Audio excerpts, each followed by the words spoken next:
Is it too much background? All right, fellas. What up? Hey, Gerald, where you at? We live, baby. Man, I'm live here in West Palm Beach, Florida, South Florida, 5-6. My man Fahad, where you at, bro? Man, I'm calling in from Fayetteville, North Carolina, brother. Fayetteville, North Carolina. Fayetteville, North Third. Carolina. And I'm in Charlotte, of course. So we want to welcome you all to this live. I got my man Gerald, my man Fahad. We just want to talk to you very quickly. Of course, you see the title: "Real Men, Real Stories, Real Triumph." So, we're going to be talking about different subjects, and feel free to send us a message, send us a text, or just if you have any questions or concerns. So we're gonna get started. All right. I think the first subject that we're going to talk about as men really is just kind of being single. I know I'm the married guy, but I want to ask my fellas, how difficult is it to be single and successful? Like, how do you balance that? Not knowing, don't not going too far, but still trying to gauge what is right, what's unhealthy, and I'm saying, where's your happy medium with single life? So, what do you think about that, G? For me personally, like I always like to go back into a spiritual connection with Christ. Just making sure that, despite whether if you're in a relationship or single, you kind of use that connection with Christ to just like lead you into the right direction. And I think a lot of people, including myself, we can use like, past relationships Yeah, in a sense to make sure we're not like settling for less, running yeah, into yeah, walls again, and just kind of using yeah, those experiences as learning experiences, but growing from it, becoming stronger, becoming yeah, wiser. So I think being on that journey, it's easy to find anybody, but I guess it's that mindset to stay strong to just not like buy into anything. So I think, as you say, balancing the success and balancing the that single side or having that mindset. Um, I don't really find it challenging. I find it more so it's a choice, until you know what you want. That's how I look at it. Mm. Hey, man. So yeah, just to piggyback off of that, man, I'm kind of the same way. J-Ma, I know you remember the days, man, where you had to, you could be out there running and gunning, you know what I'm saying? And yes, me, sir. me and G, you know what I'm saying? We still in that phase, more G than me.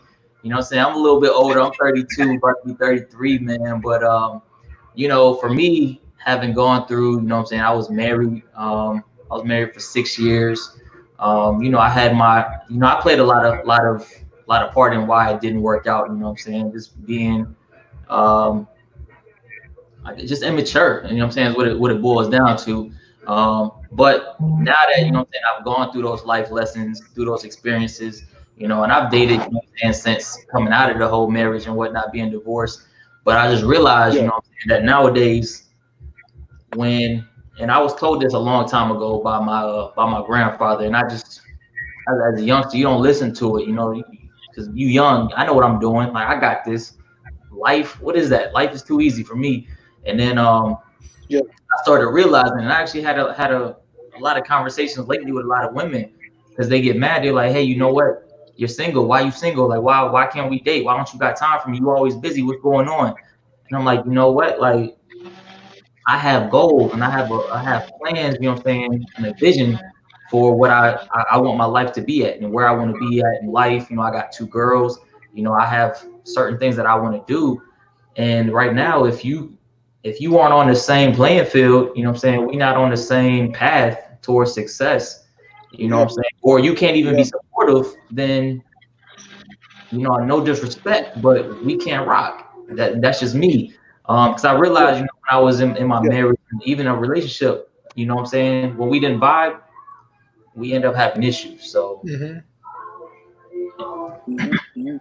And see that it's crazy you said that because I think a lot of times like I got caught up in that into thinking like, man, I could roll with this, but it got me off of my mindset, it got me off of my focus, it got me off of my desires, my goals, and it actually took me having a lot of falls, a lot of bad things happening because as a preacher's kid, you're supposed to just hew the line and everything's supposed to be okay, and you're supposed to just go to church on Sunday, go to school, go to work. That's what I was taught, but I kind of laid hold onto things that kind of weren't right for me, and I got so far out there until I didn't really know how to treat a female, because I thought, because of what I had learned, based upon what people had told me, like, okay, well, this is the way to go. I'm supposed to be respectful. I'm supposed to be nice.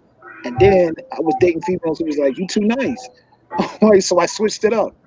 Right. But I switched it up. And then I would date girls who were like, you too mean. So I went back to being nice, like, because I didn't know who I was. So I kept jump fence and without really having an establishment of my own. Like when you said you were talking about you had plans, you had goals, until I became proactive and invested in J Mon and tried to be like, you know what, let me figure me out.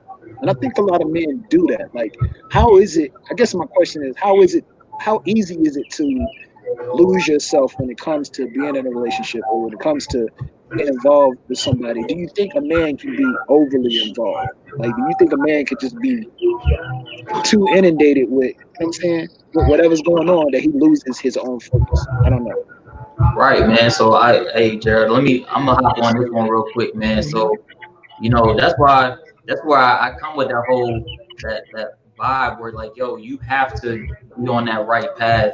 And if that person isn't either supportive or running that path with you, then it's not gonna work. And because it's very easy, to get off track, because, like, you know what, I'm a firm believer, and you can correct me if I'm wrong, Jay, but when you're in a relationship, that's a full-time job. Like, I'm not trying to make it sound like it's something like an obligation per se, but it's a full-time thing that you got to get to. Like, yo, I got a full-time job, I'm a full-time parent, but you can't forget that, you know what I'm saying, that lady, you know what I'm saying, or vice versa, she can't forget her man, because guess what? That's a commitment. I committed to that. But if y'all had that connection where you're like, you know what, hey, this is my path, this is what I'm doing, this is for us, or this is for the kids, or this is for whatever, you'll get lost on your track, because as a man, yes, we're providers, but at the same time, we also want to please. Mm-hmm. You don't want to lose your lady, Joe, in the midst of. Joe, let me ask you something. Right. Say it again, Fahad. What was the last part? You don't want to lose your lady in the midst. You know what I'm saying? In the midst of chasing that dream. So lost in the sauce. Yeah, right.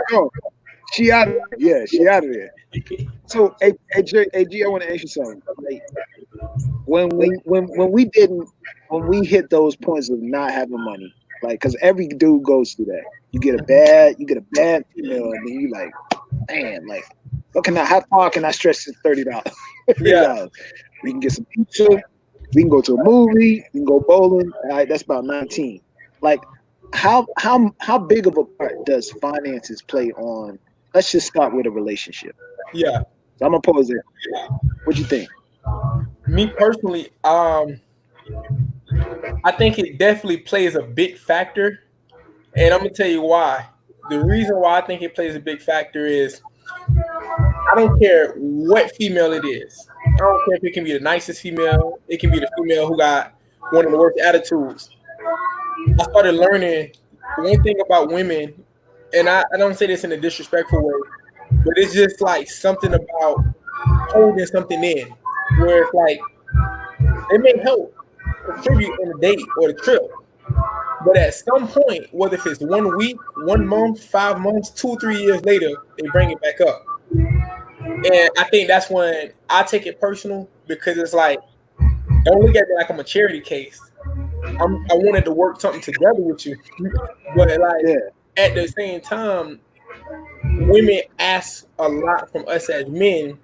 In the second we may ask for something or express ourselves on how we feel about something, that's an issue.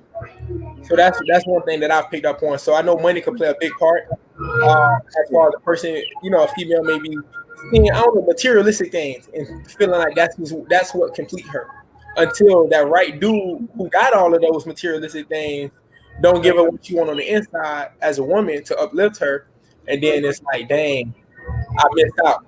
I lost out on a good dude. Because I don't really think, and I'll do this. Check this out. I don't really think that men look at money until they don't have it. Like I'm saying, until something major comes up. And then they're like, yo, I should have kept that grand. I should have kept that 200. You know what I'm saying? I don't know. I don't know. You can kind of give give me some feedback on that. Like, what does it look like to have a goal, and then you like, man, well, I should have held on to that. Like, yeah, man. So, like you were saying, like we tend to take money, you know what I'm saying, for granted, you know what I'm saying, until, like you said, like we need it, especially the fact that I got kids now, I remember when I was out here, running and gunning the streets, I thought I'm light skinned, you know what I'm saying, light skinned, fresh haircut all the time. I'm the man out here. I can't nobody say nothing to me. Like, yo, I could blow money on this girl. I could blow money just driving up and down the street, gas. It's nothing. Shoes left and right, chains, everything, all that materialistic stuff. But then once you start having, a woman involved, you got kids involved, you're like, dang, yo, now I got to start crunching this money because who knows what might happen, what might come up, the what ifs, and I remember I used to laugh at my pops for having that rainy day fund. I'm like, what's a rainy day fund? Like, what is that? Like, nah, I'm about to enjoy my life. Having your money now, like, to where you pay attention to what you're spending is very important. Yeah. It's definitely something that it changes your mindset, you know what I'm saying, once you start having people that actually depend on you. Yeah. I agree. All right, fellas, check this out. So we're gonna end this broadcast. I'm gonna hit y'all up in the chat. All right. Okay. I'm gonna tell you why. All right. I'll tell you what. Let's end this.